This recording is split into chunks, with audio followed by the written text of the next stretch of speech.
आमका हत्ती नकोच. तात्काळ हत्ती हटवा, अन्यथा वनविभागासमोर ठाण मांडणार. दोडामार्ग तालुक्यातील शेतकरी आक्रमक. आम्ही जगायचं तरी कसं? वनविभागाला धरलं धारेवर. आमचं वर्षभर उदरनिर्वाहाचं साधन म्हणजे काजू उत्पादन होय. काजू उत्पादनावर आमच्या परिसरातील शेकडो कुटुंबांचे वर्षभरचे अर्थकारण चालते. आता काजू गोळा करण्याच्या हंगामातच बागांमध्ये हत्तींनी ठाण मांडल्यामुळे उत्पन्न झाडाखाली चढून जात आहे. मग आम्ही वर्षभर कुटुंब चालवायचे कसे? आम्ही जगायचं तरी कसं?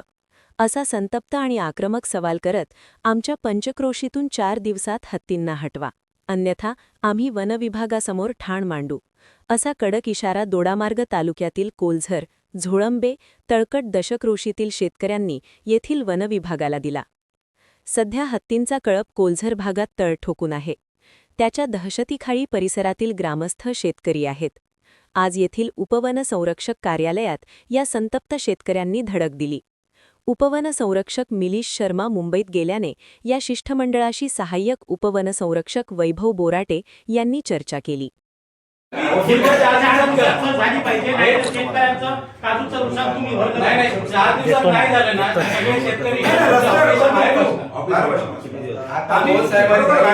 आजपासून अधिक पहिल्यांदा आमच्यातून ते घाल वाटत तारीख जर हे काम करा. आमच्याकडून जर आम्हाला खरोखरच जर नाही मिळालं तर आम्ही खरोखर या ठिकाणी रस्त्यावर आंदोलन करू. आणि आम्हाला पर्याय नाहीये, कारण या 15 दिवसातच आम्हाला जे काय काजू मिळतील ते काय मिळणार आहे, ह्याच्यानंतर होणार नाही. कारण खाली ऐकच आहे, रविवारपर्यंत खाली पडलेले जे काजू आहेत, आज आम्ही बागात जर नाही गेलो तर साडींद्र ते काजू खाऊन टाकतात. रविवारपर्यंत वाट पडलेल्या सगळे साडींद्र खात. हो साहेब, हे 5 वर्ष आम्ही तुमचं आश्वासनच ऐकतोय. उद्यापासून नको, आजपासूनच पाहिजे. आज संध्याकाळी ऑलरेडी आहेत ना ते कर्मचारी जेवढे आहेत तेवढे आता आमच्या प्रभागातून हत्ती तुम्ही कुठेतरी बाहेर घेऊन जा. तुम्ही काय करता माहिती, फक्त तिथे अडवून ठेवतात हत्ती. ओंकार अडून राहणारा हत्ती नाही. आता तो काय करतो, रोज त्याला फिरती पाहिजे का. तुम्ही काय करता, त्याला ढकलून ढकलून ढकलून. आता मला सांगा, बाहुबली त्याच्या बरोबर होता, ते तिकडे काय होते माहिती का, त्या झाडाखाली असला, आपल्याकडे तुम्हाला पण माहिती आहे की तिथलं जंगल दाट आहे जंगल, त्या झाडाखाली असला की डेच्या ड्रोन मध्ये कॅप्चरच होत नाही. आमच्याकडे एक ड्रोन होता, त्याच्यावर आम्ही प्रयोग करून पण कॅपॅसिटी कमी होत्याची. स्वतः डीओ पण इथे आम्ही आलो होतो ना, शर्मा साहेबांनी आम्हाला सांगितलं ना, आणि त्यांनी सांगितलं आम्ही प्रपोजल दिलाय विकत घेण्याचं. 1.5 महिना झाला तुमचा विकत येतच नाहीये दिवसात ड्रोन. नाही, दिवसाच्या ड्रोनने आम्ही एकदा प्रयोग करून बघितलं बरं का. त्याचा फोकस आहे ना, तो वरच्या कॅनोपी, वरच्या जो कव्हर आहे मला एक सांगा तुम्ही, ऐका साहेब, हत्ती तळकट झोळंबे आणि कोलझरमध्ये असल्यानंतर तुमची यंत्रणा तिथे दिसत नाही. पण ती जेव्हा पुढे कूच करतो सावंतवाडी मार्ग साईडला, तेव्हा तुमची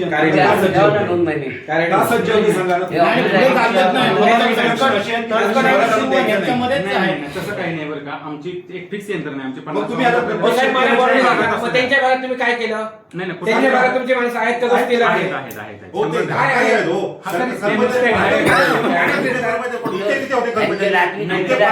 कर्मचारी तुमचे होते वगैरे, पोलीस विभागाची गाडी होती होते ना, मग तिथे का नाही? आमचे पण तिथं पण कसं इंचार्ज असतात. आणि तुम्ही काय करता माहिती आहे, तो तळकड वरून झोळण्या मार्गे तांबोळी मार्गे इकडे वर येतो ना, यायला देत नाही तुम्ही. तुम्ही काय करता त्याला, लोकांसाठी आगार काय ठेवले तुम्ही? लोकांसाठी आगार अजिबात ठेवले नाही. तुम्ही फक्त तो करण्यासाठी तसे ठेवले तर हातात. तुम्हाला माहितीये, शहरात आल्यानंतर हे शहरवाले जे आहेत ना, ते काय करतील हे तुम्हाला माहितीये. नाही असं काही. मग तुम्ही एका यंत्रणेत तुमचा माणूस पाठवला आमच्या जंगलात. पहिली गोष्ट गावात नाही आला पाहिजे कुठल्या पण बरं का. आणि दुसरी गोष्ट म्हणजे त्याला आम्ही जंगलात जास्तीत जास्त ठेवायचा प्रयत्न करतो. आणि त्याला सावंतवाडीकडे येऊ नये किंवा इकडेच पाठवावं असं म्हणजे ड्राईव्ह तसा भास होतोय. कारण कसं माहिती, 8 दिवस झाले फक्त तळकटच्या सीमेवर, झोळंब्याच्या सीमेवरला तो शिरोडच्या सीमेवर येतात. हेच चाललंय. पुढचा रस्ता त्याला माहित नाही का तिला? पुढचा माहिती नाही का, किंवा पुढे काय खायला नसतं.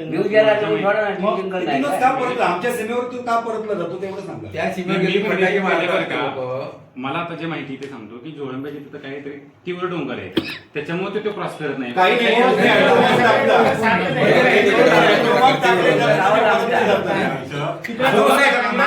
ऍटम बॉम्ब टाकले आता ते डोंगर म्हणजे काय? मागच्या बघायला जावं लागेल. वेळेस हो साहेब, मला तीव्र डोंगर याची व्याख्या सांगा. ते धोळबेचे आहेत, मला उद्या बघायला जायला पाहिजे. प्रश्न काय उपस्थित सवय आहे साहेब, रस्त्याने पण आता चालला, डोंगरावर कसा चालला आमची पाहिजे तुम्हाला आम्ही जाऊ शकत विनंती आहे नाही. की शेतकऱ्यांना जी मीटर धोका झाला, जबाबदार तुम्ही असाल. तुम्ही एक शेतकऱ्याबरोबर यंत्रणेचे 2 माणसं तुम्ही द्या आमच्या शेतकऱ्याबरोबर. तो काजू जेव्हा जमा करत असेल, हत्ती एवढा अवाढव्य प्राणी पण तरी सुद्धा त्याच्या पायाखालची काठी तुटत नाही. जेव्हा आम्ही आमच्या कामामध्ये मग्न असतो तेव्हा मागून जर आला आणि घातपात झाला, याला जबाबदार तुम्ही असणार आहे. मग त्यासाठी मी काजूत जर जात असेल तर माझ्यावर तुमच्या यंत्रणेचा माणूस आला पाहिजे. तिथे आमची सोय करा तुम्ही. नाही, त्याच्या पलीकडे जाऊन ना, आमच्या भागात हत्तीत नको. मग तुम्ही सौरचं हत्ती compound आता- करा तुम्ही. तुम्ही- आम्हाला- सर्वे झालेला. सर्वे झालेला मीटिंग झाली तुमच्या अधिकारी गाववाले त्यांना दाखवायला गेले, सर्वे झालेला होता. हा. ते प्रकरण कुठे राहिलं? मी सोरचं मला माहित नाही, मी एकदा खात्री नाही, नाही, करतो. सौरचं- पाण्यासारखं असेल. सौरचं असं प्रकरण आहे ना. साहेब, आमची विनंती आहे, आमच्या पंचकृषीमध्ये हत्ती आम्हाला नको. नको. विषय असा एवढा आहे, आमचा आम्हाला हत्ती तो ह्यांच्याकडे येतो, तो शिरवलवरून केरवरून शिरवलवरून येतो. त्यावेळी त्या सगळ्या ग्रामपंचायतीने ठराव सकट प्रस्ताव दिले. सगळे दिले. त्या आणि ठिकाणी ते बघतो बरं का. ऐका, एकच असेल मिनिट. तर ते देऊ शकतात. हो, नसं आहे. बघतो लोक, बघायचं कशाला, मला माहित आहे ना. आहे, तुमच्याकडे प्रस्ताव लेखी स्वरूपात तुम्ही प्रस्ताव मागितले. इथे ठराव दिले आपण आहे. दिले. ग्रामपंचायतीने आम्ही उमरोड, उपोषणाला तळकोट, बसलो तेव्हा फुलझोड पण सगळ्या आम्हाला ग्रामपंचायतीने आश्वासन ठराव दिलं. करून दिले.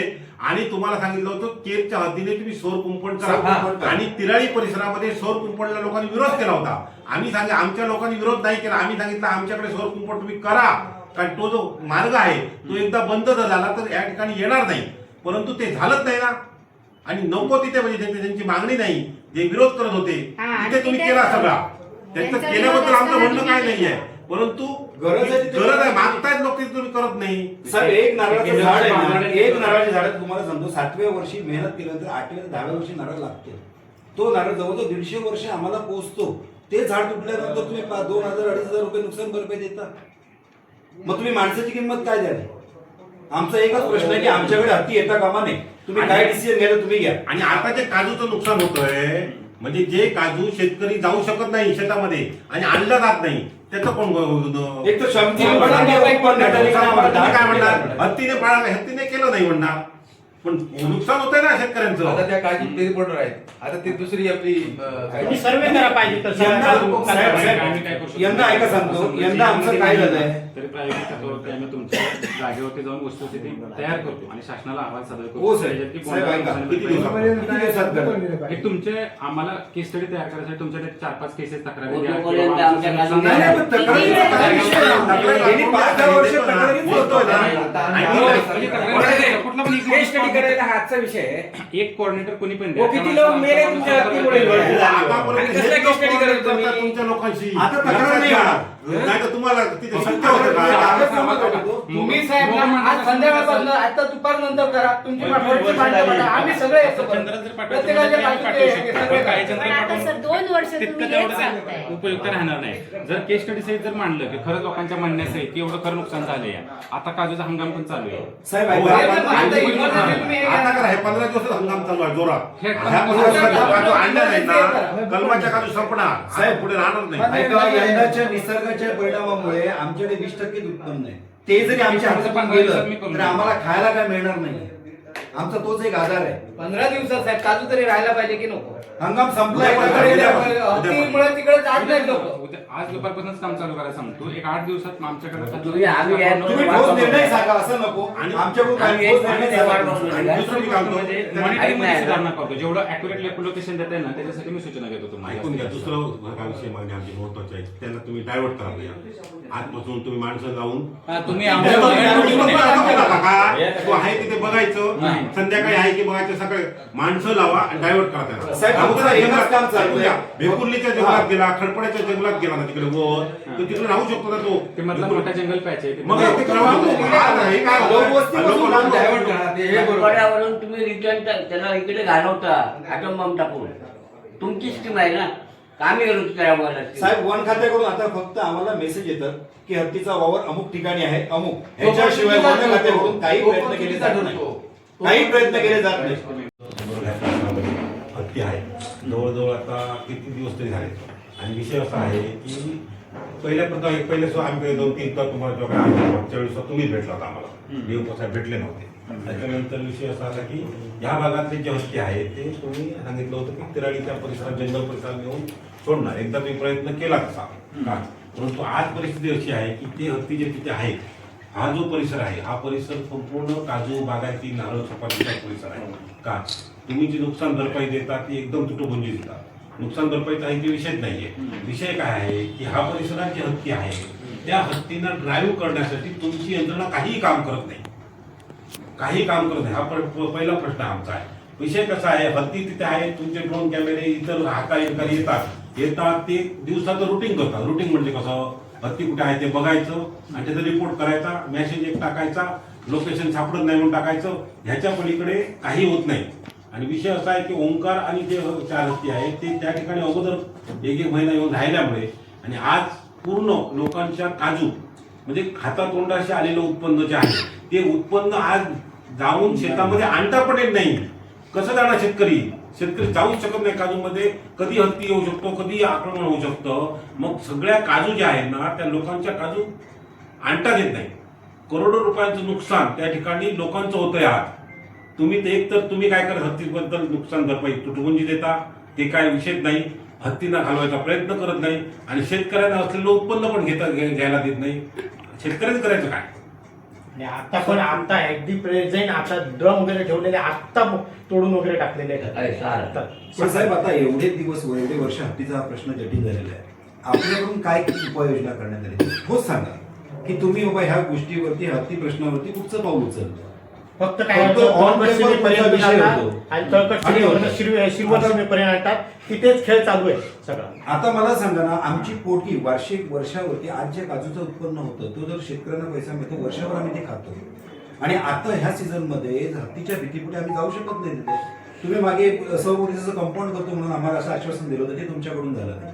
हत्ती आमच्याकडे स्थिरावले. त्याचं कारण जमतो की गेल्या वर्षी वनतारावाले येत आले त्यावेळी तुम्ही आमच्यापर्यंत येऊन काय सांगितलं की हत्तींना ह्या ठिकाणी हलवून देऊ नका, थोडं तुमचं नुकसान झालं तरी चालेल, पण ते आम्ही त्याच्यावरती सर्वे करतो आहोत. वनतरावला आम्ही पकड मोहीम करून घेऊन जाऊ. ते तुम्ही कवचेविष्ट केलं नाही. आता आमच्याकडे एक नवीन टेक्नॉलॉजीचा सायरन लावलाय. त्या सायरनचा कुठच्याही प्रकारचा त्या ठिकाणी उपयोग होत नाही. आणि तुम्ही दुसरी गोष्ट मला सांगा ना की शहरामध्ये येऊ नये यासाठी तुमची यंत्रणा कायम त्या ठिकाणी सीमेवरती असते. पण आमच्या भागात आलेला हत्ती तुम्ही बाजूला काढून उद्या सकाळी जर कुठची जीवितहानी झाली किंवा कुठचाही त्रास जर आमच्या शेतकऱ्यांना झाल्या पंचकृषीमध्ये तर जबाबदार वन खातं असेल. हे मी आज तुम्हाला सांगून ठेवतोय. तुम्ही प्रिकॉशन काय घेतलं? तुम्ही प्रिकॉशन काय घेतलं? दरवर्षी तुम्ही फक्त आश्वासनं घेता, तुम्ही कारवाई काही करत नाही. 4 माणसं आणून सिल्वरला ठेवली, 4 पैठणला ठेवली, ती रात्री झोपतात. कॅमेऱ्यामध्ये सगळं काही झालेलं आहे, आम्ही दाखवतो. तुम्ही त्यांना पगार देताय, आमच्या शेतकऱ्याला 5 पैसे भेटत नाही. तुम्ही काय काय सांगा. आता कसं माहितीये का, तुमच्या सगळ्यांच्या एकंदरीत बोलण्यानं असं वाटतं की 100% त्याचा बंदोबस्त झाला पाहिजे. मागच्या वर्षी आपल्याला ओंकारची पकड मोहीमची परमिशन मिळाली होती. त्याच्यानंतर पुढचं सांगतो तुम्हाला की कोर्टात त्याच्यात PI दाखल झाली. आपण पूर्ण तयारी केली होती वनताराची पकडून घेण्याची, परंतु त्याच्यात कोर्टात याचिका दाखल झाली. कोर्टाने त्याच्यावरती स्टे दिला, त्याच्यामुळे ती कारवाई सध्यास्थिती स्थगित आहे. परंतु त्याच्याकडे पकडायची ऑर्डर आपल्याकडे आजही आहे. हे बघा, हे काल झालेलं आहे ना, ते तुम्ही सांगूच नका. तुम्ही तुमची यंत्रणा, तुमचे कामगार जे कोण असतील त्या ठिकाणी आमच्या गस्तीसाठी राहिले पाहिजे. नाही सांगते तुम्हाला, ते दिसत नाही. 100% प्रतिबंध करायचं म्हणलं तर त्याला पकडणे हा एक ऑप्शन आहे. जर पकडायला अपील केले ना, अपील आमचं HPC कडे एक अपील चालू आहे. हाय पॉवर कमिटी म्हणून केंद्र शासनाची जी असते त्यांच्याकडे आम्ही रिव्ह्यू याचिका दाखल केलेली आणि प्लस हायकोर्टात जी पिटिशन चालू आहे ती चालूच आहे अजून पण. त्याच्यात पण आम्ही म्हणणं देतच राहतोय. कंटिन्यू आम्ही दर 15 दिवसाला महिन्याला तारीख चालू आहे, तिकडे पण जातोयच आम्ही, हजर राहतोय. हो बोराटे साहेब, एक सांगा, तुम्ही असे किती ओंकार पकडणार आणि किती APL ते मला सांगा ना. तुमची ऐकून घ्या. तुम्ही हत्ती वन्य प्राणी त्यांच्या याच्यात घुसू नये म्हणून काय तुमचं प्रयोजन आहे ते सांगा आणि काय प्रयोजन केलं ते सांगा. ते सांगतो की आता काय करू शकतो? तुम्ही काय आम्ही- तिकडे दाखल आमचा केलं ते काय सांगू आहे की जो नका. हा संघर्ष होतोय ते कमी करणं. मग ते कमी करण्यासाठी आम्ही काय करतोय की मॉनिटरिंग टीम ठेवलेली आहे, थर्मल ड्रोनचा वापर करतोय. मग ह्याच्यामुळे काय होतंय की लोकांना पूर्वी काय होतं की आपल्याकडे ड्रोन कमी होते किंवा मॉनिटरिंगचे लोक कमी होते, त्याच्यामुळे माणसाच्या जीविताला पण धोका होता. एवढे कंडिशन म्हणजे 2 ते 3 वर्षापूर्वी अवघड होती. आज आपल्याकडे एकच ड्रोन एकच कार्यरत ड्रोन आहे. चालतोय साहेब. दुसरा ड्रोन बंद पडलेला आहे. 2च ड्रोन आहे तुमच्याकडे आणि त्यामुळे त्याचा अशी पत्ता सिच्युएशन आहे सांगतो की एका ठिकाणी ड्रोन उडवला ना तुम्ही तर दुसऱ्या बाजूला हत्ती जातात, तुमच्या ड्रोनच्या कक्षाच्या बाहेर जातात. थोडी माहिती घ्या. त्याच्यावर मेसेज आहे, 3 दिवस मेसेज येतो. काय माहितीये, लोकेशन सापडत नाही. नाही. तुमचा मेसेज कोणाचा? तुमचाच message. मला सांग, तुम्हाला जर लोकेशन सापडत नाही तर शेतकऱ्यांना काय दाखवणार तुम्ही मला सांगा. यांच्यावर मेसेज आहे, तुमचा अपडेट आहे ना, हत्ती अपडेट. हो बरोबर आहे. तुमचे आता अधिकारी वेळ अशी टाकतात. आली, तुम्ही त्या ओंकार हत्तीवरच किती पैसा खर्च केला, तुम्हालाच तो हत्ती हवा होता वस्ती भागात साहेब. कारण तुम्ही त्याला कधी आणलंच नाही बाहेर, तुम्ही आताच त्याला पेळला होता. हे बघितलेलं आहे आम्ही साहेब. हत्ती पोसायचं इकॉनॉमिक्स हा. ते बघा ना केवढं साहेब, मोठं ऐकून घ्या साहेब. economics आरोप होतंय. करत नाही, वस्तुस्थिती आहे. वास्तव तुम्हाला सांगतो, वास्तव काय आहे ते. तुम्ही फक्त पानं घुसताय साहेब. दिवसाचा जो हे पाहिजे होता कॅमेरा, तो आणला काय? दिवसाचा कॅमेरा त्या कॅमेऱ्यामध्ये दिवसाचा ड्रोन येत नाही, हत्तीचं लोकेशन येत नाही. हो. तर तुमचे डीओपीने स्वतः आम्हाला सांगितलं त्याच्यात येत नाही, आम्ही दुसरा विकत घेतोय. आज त्याला 1.5 महिना झाला, आता अजून night पर्यंत vision तुमचा आला नाही. नाईट विजनचा नाही, नाईटीलाच तो चालतो, दिवसाचा चालत नाही. डेचं काका बोला. मी शामराव अनंत देसाई, श्री माऊली देवस्थान कमिटीचे अध्यक्ष. आमच्या गावामध्ये आज जवळजवळ 7 ते 8 वर्ष हत्तींचा वावर आहे. हत्तीमुळे लोक एवढी त्रस्त झालेले आहेत की काजूचं उत्पन्न त्यांना घेता येत नाही. नुकसान भरपाई नकोच, एक नको, पण कुत्रा आवरा त्याच्यापेक्षा आमच्या गावामध्ये हत्तीच नको.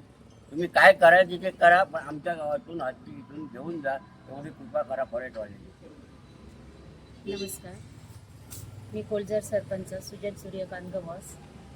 काकांनी आता सांगितल्याप्रमाणे आमच्या गावात हत्तींचा उपद्रव खूपच चाललेला आहे. त्याच्यामुळे आमचं गाव कसा बागायती शेती जास्त प्रमाण आहे, त्याच्यामुळे शेतकऱ्यांचं जे काय आर्थिक आहे त्याच्यावरच अवलंबून आहे. आणि हत्तींमुळे आजपर्यंत खूपच आमचं नुकसान झालेलं आहे. त्याच्यामुळे आमच्या परिसरात आजूबाजूला कुठेच हत्ती नको, त्याच्यामुळे कायमचा बंदोबस्त इथून पुढे व्हायला पाहिजे. हत्तींमुळे नमस्कार. हत्तींमुळे आज आमचं गाव, आमची पंचक्रोशी भरपूर त्रासात पडली. प्रत्येक वेळी आम्ही वन खात्याकडे येऊन प्रयत्न करत असतो, कायम त्यांची आश्वासनं मिळत असतात. पण आमची आजची ठोस भूमिका आहे की हत्ती आमचा प्राणी नाही आहे, त्यामुळे त्याची व्यवस्था या ठिकाणी आमच्या पंचक्रोशी दशकृतीमध्ये किंवा आमच्या महाराष्ट्रात हत्तीचं जे काही नियोजन करायचं असेल, जो कर्नाटकात भाग पाठवायचा असेल त्या ठिकाणी पाठवावं. पण आमच्याकडे आता हत्ती नको आहे, कारण आम्ही बऱ्याच वेळा यांची आश्वासनं ऐकत गेलो. आजचा उद्या करण्यात आलं, पण त्यांनी कुठचं आम्हाला ठोस आमच्याकडून सहकार्य मिळत नाही. पण आता त्यांनी सहकार्य करण्याचा आम्हाला शब्द दिलेला आहे. तो शब्द जर पूर्ण नाही झाला तर आमच्या दशकोशीतून पूर्ण दोडामार्गमधून या ठिकाणी मोठं आंदोलन उभारलं जाईल. ही आज एक तुम्हाला नाही म्हटलं तर हा इशारा एक थोडक्यात देतोय. पण लवकरात लवकर हत्ती मोहीम राबवावी. लवकर हत्ती पकडून आमच्या प्रभागातून विचार, आमच्या याच्यातून ते हत्ती या ठिकाणून कुठेही पाठवा तुम्ही, तो तुमचा प्रश्न आहे, पण आम्हाला हत्ती नको आहे. नमस्कार, मी तातोबा देसाई. आज गेले कित्येक वर्ष हत्तीमुळे आमचे गाव बाधित आहेत. तळकट, शिरवल, कोंजर, कुंबरल, झोळंबे. आणि आज वनविभागाचा बघितला तर हा इकडचा चेंडू तिकडे, तिकडचा चेंडू इकडे, असंच सध्याचं चित्र दिसतंय. तर हे वनविभागाने ठोस निर्णय घेऊन आमच्या भागातून हत्ती दुसरीकडे कसे डायव्हर्ट होतील आणि आमच्या शेतकऱ्यांचं होणारं नुकसान कसं काय वाचेल आणि शेतकरी कसा काय बागायतदार ह्याच्यातनं वर येईल, समृद्ध होईल, याच्याकडे जास्त करून वन खात्याने विचार करावा आणि आम्हाला सहकार्य करणं. कारण आता हे काजू पिकाचं नेमके हे 15 दिवस आहे आणि आताच्या ह्या दिवसामध्ये हत्तींचा एवढा प्रादुर्भाव आहे. आजच सकाळी आमचे ठेवलेले बॅरल, काजूचे ठेवलेले बॅरल, बोंडू ठेवण्यासाठी ते हत्तीने अक्षरशः नासधूस करून टाकलेली आहे. आणि याच्यामुळे मनुष्य जीवाला तर हानी आहे, पण आमचं पीक पण नाशाडी होतं आहे आणि त्याच्यामुळे आमचं अतोनात नुकसान होतं आहे. तरी आमची एकच मागणी आहे प्रामुख्याने की हत्तींना या आमच्या भागातून तुम्ही कुठेही दुसरीकडे डायव्हर्ट करा आणि आम्हाला शेतकऱ्यांना एक आधार द्या, हीच आमची प्रशासनाकडे मागणी आहे. या पंचक्रोशीमध्ये जी हत्ती आहे ती हत्ती, आमचं असं म्हणणं आहे की वन खात्याने मुद्दाम इथे आणून सोडलेले आहे. कारण वस्तुस्थिती अशी आहे की हत्ती त्या ठिकाणी कुठे जाऊ नयेत म्हणून ह्यांच्या हाकारी सगळे काम करत आहेत. प्रत्यक्ष हत्ती जी पकड मोहीम राबवायची होती, त्या पकड हत्ती मोहिमेचा विषय प्रत्येक वेळी वन खातं हे कोर्टावर ढकलत आहे. प्रत्यक्ष कोर्टामध्ये जो निर्णय झाला त्याच्यावर अपील करून आपल्यासारखा निर्णय करून घेण्यासाठी जी कारवाई आहे ती वन खात्याने आजपर्यंत केलेली नाही आणि दोडामार्ग तालुक्यामधले हत्ती दोडामार्ग तालुक्यातच राहावेत, या इकडे राहावेत अशी भूमिका वन खात्याची दिसते आहे. त्याचा आधी पहिल्या प्रथम आम्ही या ठिकाणी निषेध व्यक्त करतो. आणि या पंचक्रोशीमध्ये तळकोट, झोंबे, कोलदर, कुमरल हा जो भाग आहे हा शेती बागायतीने नटलेला भाग आहे आणि आज हातातोंडाशी आलेलं उत्पन्न आहे. हे उत्पन्न शेतकऱ्यांना बागायतीमध्ये जाऊन घेता येत नाहीये.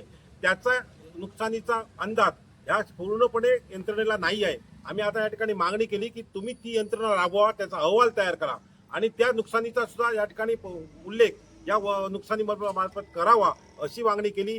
त्याचप्रमाणे ह्यांचे जे हॉर्न बसवलेले आहेत ते सुद्धा आज प्रत्यक्ष चालू नाही आहे, त्या संदर्भात सुद्धा मागणी केली आहे. आणि या संदर्भातले जे हत्ती या ठिकाणी आहेत ते कुठेही तुम्ही न्या, पण पहिले आधी या ठिकाणी हत्ती न्या अशी सर्व शेतकऱ्यांची मागणी आहे. आणि मी या माध्यमातून तुमच्या माध्यमातून सर्व राजकीय व्यक्तींना विनंती करतो. त्याचप्रमाणे या महाराष्ट्राच्या विधानसभेमध्ये सध्या अधिवेशन चालू आहे, त्या अधिवेशनातील सर्व आमदारांना विनंती करतो की तुम्ही हा प्रश्न दोडामार्ग तालुक्यातला सिंधुदुर्ग जिल्ह्यातला प्रश्न विधानसभेमध्ये त्या ठिकाणी मांडावा आणि विधानसभेमध्ये मांडून या ठिकाणी सरकारने या ठिकाणी यांना योग्य तो न्याय द्यावा अशी या ठिकाणी मी मागणी करतो.